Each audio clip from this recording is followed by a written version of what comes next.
लेखक कौन है? बंशीधर श्रीवास्तव, श्रीवास्तव है ना, श्रीवास्तव।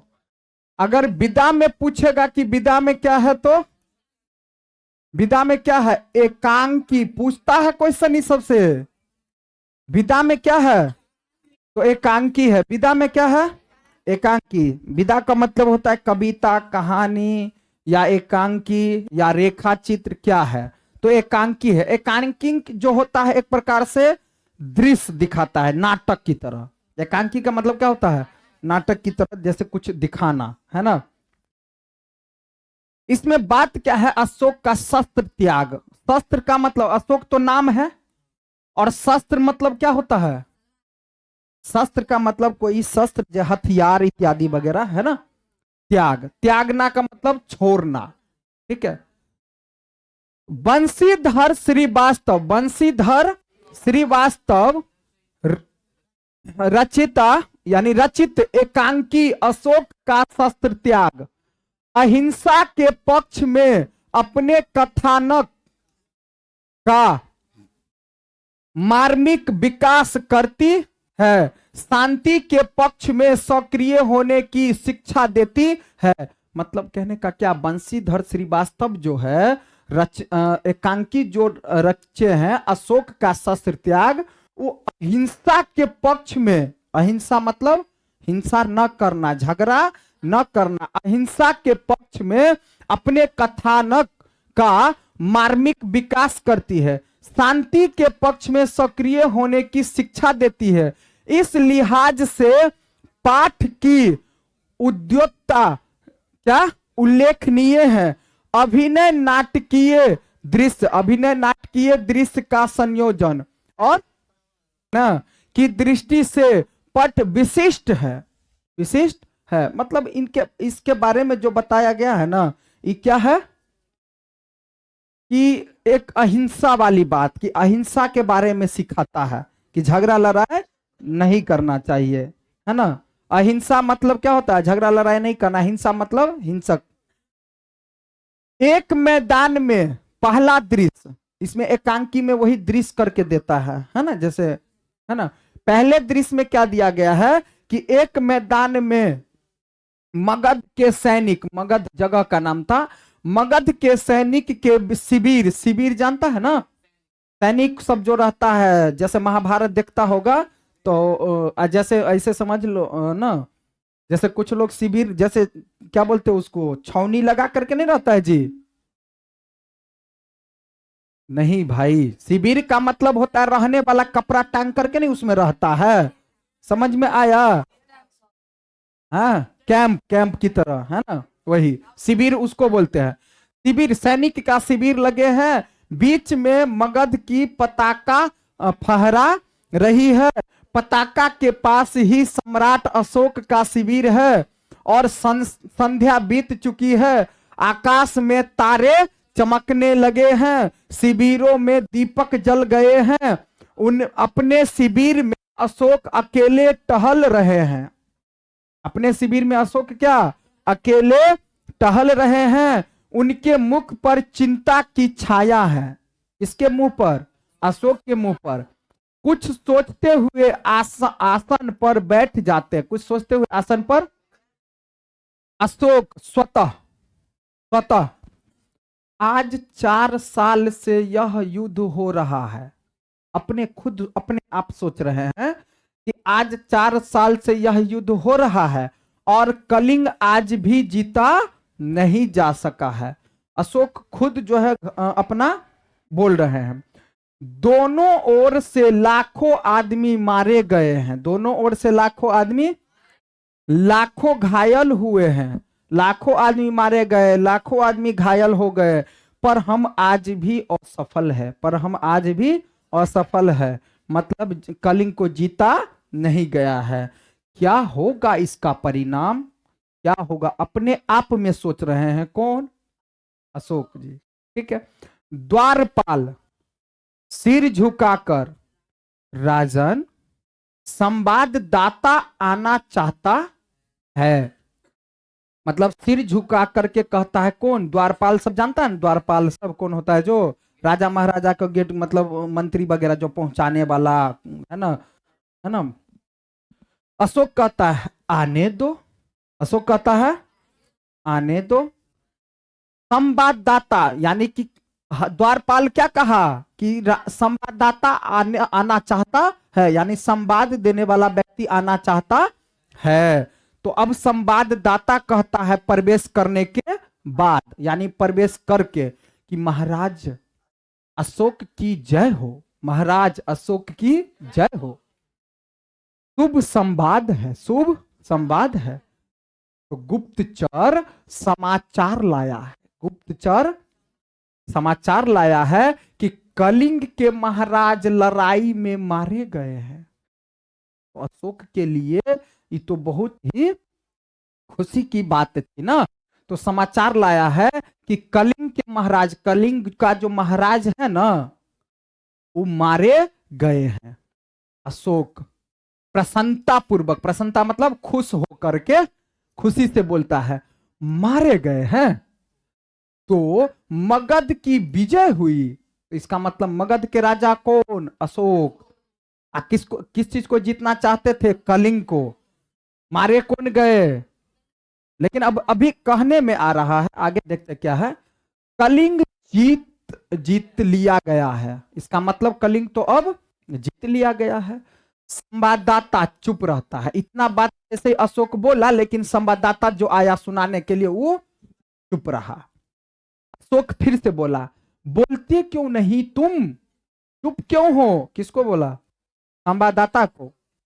संवाददाता फिर बोला धीरे से, बोलू क्या महाराज, कलिंग दुर्ग के फाटक आज भी बंद है।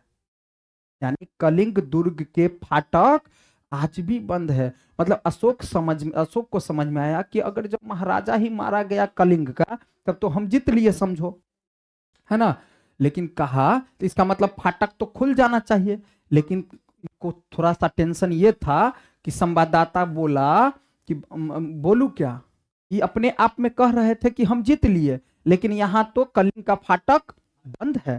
फिर से मुंह कहूं कि कलिंग जीत लिया गया है। फिर किस मुंह से कहूं कि कलिंग जीत लिया गया है? संवाददाता कहा कि किस मुंह से कहूं कि कलिंग जीत लिया गया, क्योंकि फाटक तो अभी भी बंद है ना।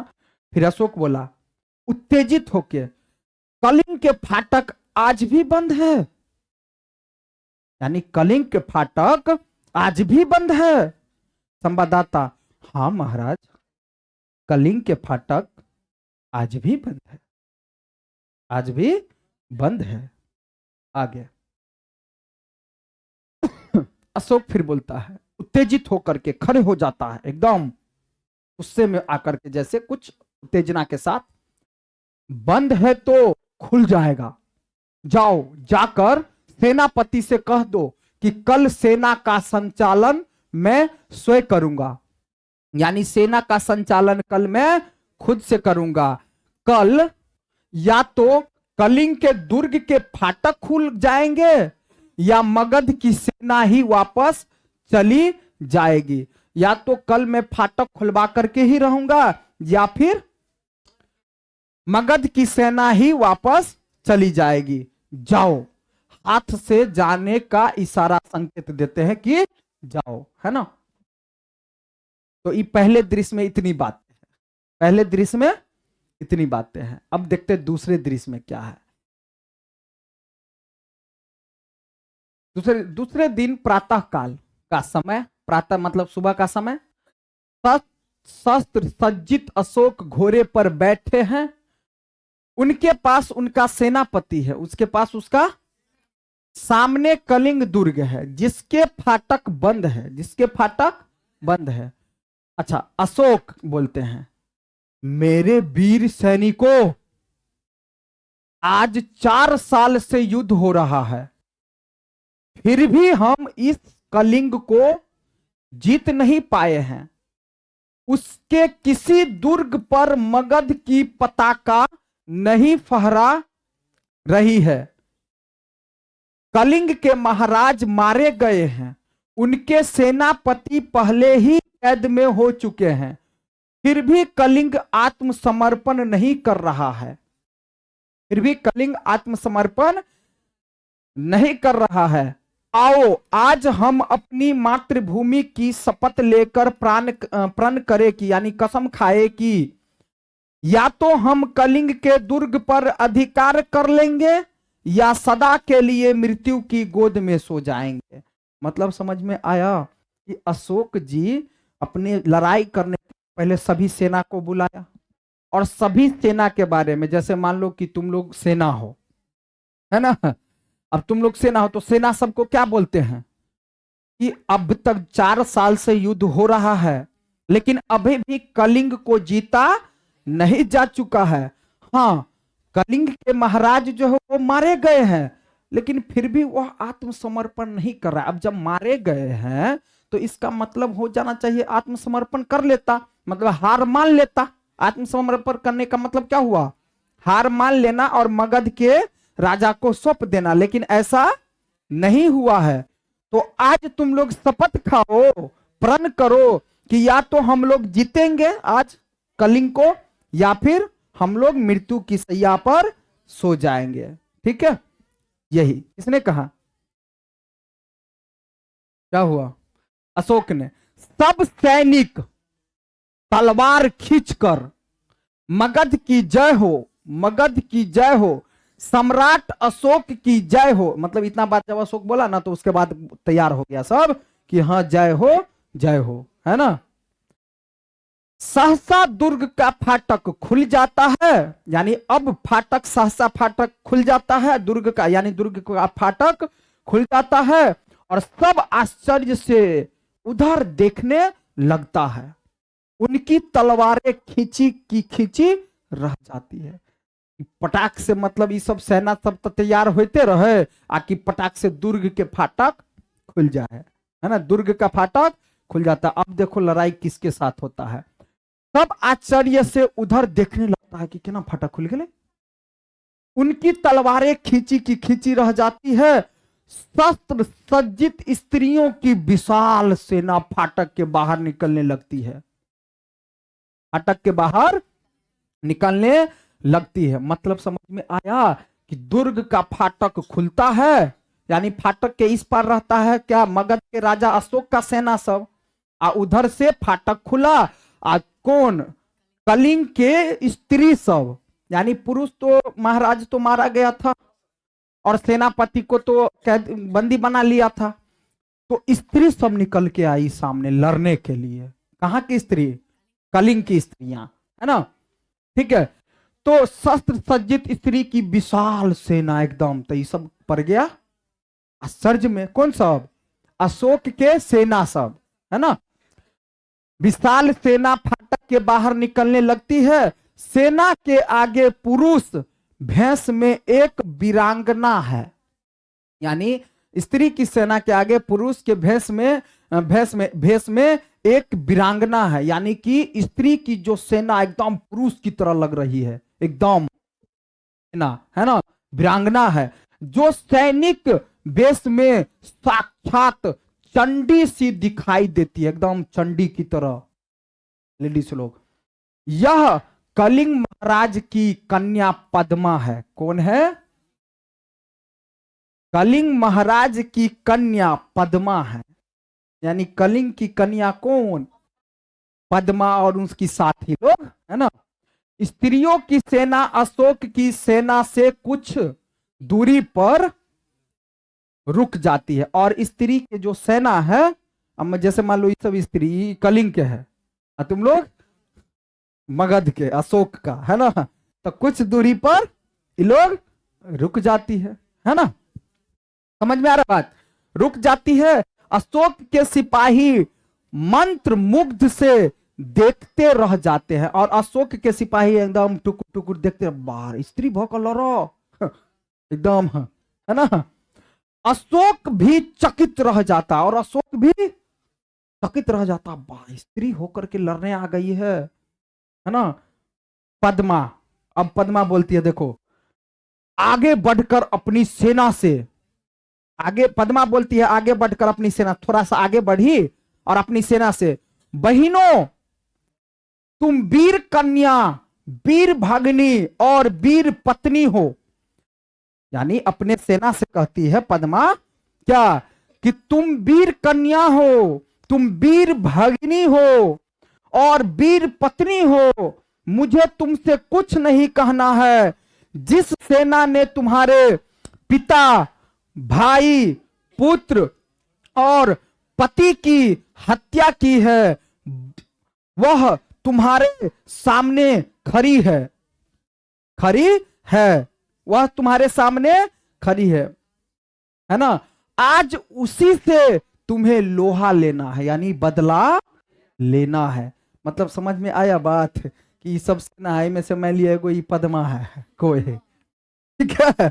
अभी बहन सबके एकदम सेना सबके कह रहल है, वो बोल रही है क्या, कि बहनों, ठीक है, तुम क्या हो, वीर कन्या हो, वीर भगिनी हो और वीर पत्नी हो।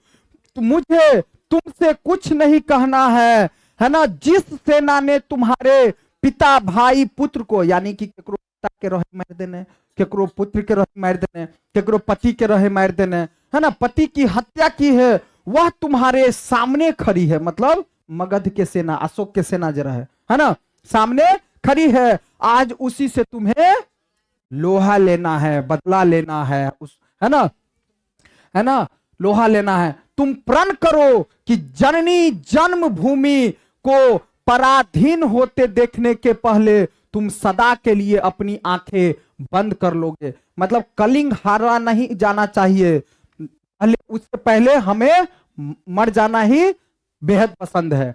अशोक का कहना है स्वतः, अशोक स्वतः स्वतः खुद अपने में बात करता है। अब अशोक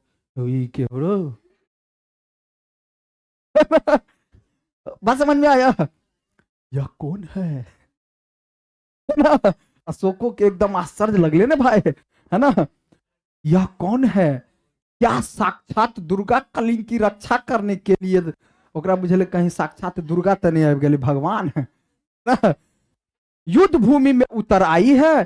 शेष सैनिक भी सभी स्त्रियां हैं भाई, इसके साथ भी जो है सभी क्या है, सैनिक सभी स्त्रियां हैं। क्या स्त्रियों से भी युद्ध करना होगा, क्या स्त्रियों से भी युद्ध करना होगा, क्या अशोक को स्त्री का भी वध करना होगा, अशोक अब स्त्री का भी वध करेगा ना, ऐसा नहीं, मैं स्त्री वध नहीं करूंगा, मैं स्त्री वध नहीं करूंगा। मुझे विजय नहीं चाहिए, मुझे विजय नहीं चाहिए, मैं स्त्री का वध नहीं करूंगा, मैं यह पाप नहीं करूंगा। क्योंकि अशोक सम्राट सब जो जानते थे पहले के जमाना में, अभी बताएगा भी इसमें, ठीक है, कि स्त्री को वध नहीं करना चाहिए, ठीक है, नहीं करूंगा, मैं यह पाप नहीं करूंगा। अगर मैं स्त्री को मारता हूं तो मुझे पाप लगेगा। मैं शस्त्र नहीं चलाऊंगा, मैं शस्त्र नहीं चलाऊंगा। प्रकट, सैनिकों स्त्रियों पर हाथ न उठाओ, स्त्री पर हाथ न उठाओ। आगे बढ़कर, तुम कौन हो देवी। फिर अशोक आगे बढ़ता है और देवी जब पद्मा जर है तेरा से पूछा है, तुम कौन हो देवी। पद्मा, मैं कलिंग महाराज की कन्या हूं, मैं कलिंग महाराज की कन्या हूं, मैं हत्यारे अशोक की सेना से लड़ने आई हूं, मैं हत्यारे अशोक की सेना से, अशोक तो सामने में रहे, अशोक की सेना से लड़ने आई हूं। जब तक मैं हूं मेरी ये वीरांगनाएं है, कलिंग के भीतर कोई पैर नहीं रख सकता, कलिंग के भीतर कोई पैर। इधर अशोक अपने सेना को तो तैयार किया था कि आज जीत जाना है और कलिंग में घुस जाना है, लेकिन पद्मा क्या कह रही है कि जब तक मैं हूं कलिंग में किसी को पैर नहीं रखने दो, पैर नहीं रख सकता। कहां है अशोक, कहां है मेरे पिता का हत्यारा, मैं उससे द्वंद युद्ध करना चाहती हूं। अशोक तो रहे सामने, कहां है अशोक, अशोक को बुलाओ, है ना। अशोक फिर कहता है, अशोक तो मैं ही हूं राजकुमारी, अशोक तो मैं ही हूं राजकुमारी, दोषी मैं ही हूं, परंतु तुम स्त्री हो, तुम्हारी सेना भी स्त्रियों की है, मैं स्त्रियों पर शस्त्र नहीं चलाऊंगा। मैं, किसने कहा? पूछ लेगा, मैं स्त्री पर शस्त्र नहीं चलाऊंगा, किसने कहा? अशोक ने। पद्मा, क्यों महाराज, क्यों डर हो रहा है? वो अपने आप के सोचे पद्मा के कहीं डर भरा लगी। पद्मा, क्यों महाराज? अशोक, शास्त्र की आज्ञा है राजकुमारी, ये शास्त्र कहता है कि पुरुष क्षत्रिय को स्त्री पर कभी भी हमला नहीं करना चाहिए, ये शास्त्र कहता है। क्या कहता है? शास्त्र में लिखा हुआ है।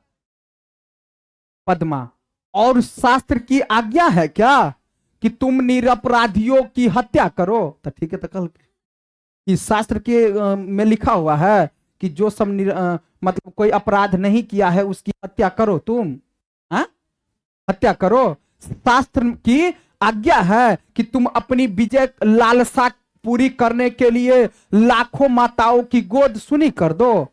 शास्त्र में ऐसा लिखा है कि अपना विजय प्राप्त करने के लिए तुम लाखों माता, यानी कि माता के जो पुत्र रहते हैं उसकी मतलब उसको मार दो, लाखों स्त्री की मांग सिंदूर को पोछ दो, मतलब पति के नाम का मारा जाता है ना युद्ध में, पोछ दो, फूक दो उस शस्त्र को जो तुम्हें यह सिखाता है, यानी दो उस शस्त्र को जो तुम्हें यह सिखाता है, फेंक दो।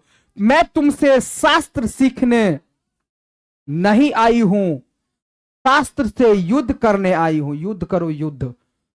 तुम हत्यारे हो, मैं अपनी बलि चढ़ाकर तुम्हारे खून की प्यास बुझाने आई हूं। मैं अपनी बलि चढ़ाकर, है ना, तुम हत्यारे हो, मैं अपनी बलि चढ़ाकर तुम्हारे खून की प्यास बुझाने आई हूं।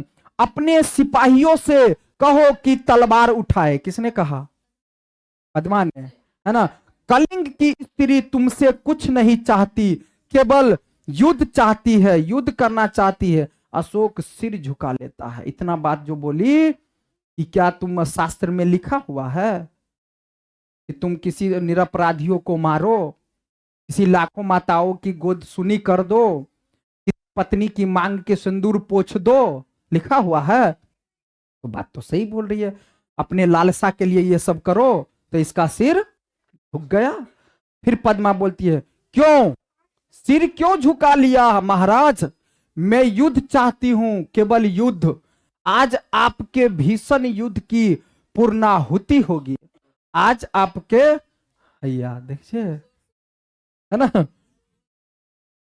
है ना, पूर्ण आहुति होगी। अशोक है, ठीक है, और यह पद्मा, ठीक है, बातचीत हो रहा है ना। अशोक, बहुत हो चुका राजकुमारी, मैं अब युद्ध नहीं करूंगा, कभी युद्ध नहीं करूंगा, कभी युद्ध नहीं करूंगा। तलवार नीचे फेंक देता है। पद्मा, यह क्या महाराज? यह बार बार ललकार रही है उसको युद्ध करने के लिए, है ना। अशोक, मतलब पद्मा बोलती है, यह क्या महाराज? जब फेंक दिया ना तलवार की मैं अब युद्ध नहीं करूंगा, तो फिर पद्मा कह रही है कि यह क्या महाराज, है ना। फिर अशोक कहता है अपने सैनिकों से, तुम भी अपनी तलवारें नीचे फेंक दो, तुम भी अपनी तलवारें नीचे फेंक दो, है ना। आज से अशोक तुम्हें कभी किसी, यानी तुम्हें कभी किसी पर आक्रमण करने की आज्ञा नहीं देगा। किसको कहा? अपने सेना से, कि तुम लोग भी हथियार फेंक दो, और अशोक आज के बाद तुम लोगों को कभी आज्ञा नहीं देगा लड़ाई करने के लिए, आक्रमण करने के लिए। फेंक दो अपनी तलवार को, है ना। सभी सैनिक अपनी अपनी तलवारें फेंक देता है। पद्मा, पद्मा आगे बढ़कर, अब पद्मा आगे बढ़कर, मैं भुलावे में नहीं आ सकती, मतलब ओकरा बुझाए कि कहीं हमरा भुला रहल है।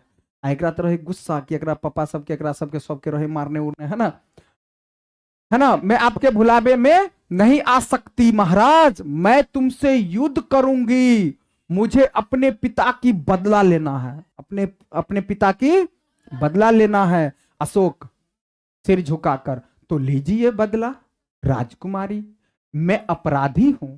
जिस अशोक ने लाखों का सिर काटा है और जिस अशोक का सिर आज तक किसी के आगे नहीं झुका है, वह आपके आगे नत है, यानी कि झुका हुआ है। काट लीजिए इस सिर को, मैं हथियार नहीं उठाऊंगा, मेरी प्रतिज्ञा अटल है। अशोक सिर झुकाकर खड़े हो जाता है। फिर पद्मा, तो जाइए महाराज जाइए, स्त्री भी निहत्थे पर वार नहीं करेगी, स्त्री भी निहत्थे पर वार नहीं करेगी। आप अपनी प्रतिज्ञा की रक्षा के लिए जीवित रहिए। पद्मा अपनी स्त्री को सेना, स्त्री है ना, अपनी स्त्रियों की सेना के साथ दुर्ग में चली जाती है अंदर। ठीक है, तो दूसरा दृश्य समझ में आया। अब तीसरा दृश्य क्या कह रहा है, सो देखो तीसरे बात में, अशोक और उसके सभी सरदार पीले वस्त्र धारण किए हुए हैं। ऑब्जेक्टिव में पूछ लेगा, अशोक और उसके सभी सरदार कौन वस्त्र धारण किए हैं? पीले वस्त्र धारण किए हुए हैं। उनके सामने एक बौद्ध भिक्षु बैठे हुए हैं। बौद्ध भिक्षु अब कहता है अशोक से, कहो मैं प्रतिज्ञा करता हूं कि, मैं प्रतिज्ञा करता हूं कि, अशोक कहता है मैं प्रतिज्ञा करता हूं कि, बौद्ध भिक्षु कहता है जब तक मेरे शरीर में प्राण रहेंगे, जब तक मेरे, मतलब जना पंडित जी वो परवे है पीछा पीछा बोझे है ना, एकरा प्रतिज्ञा करवा रहा है।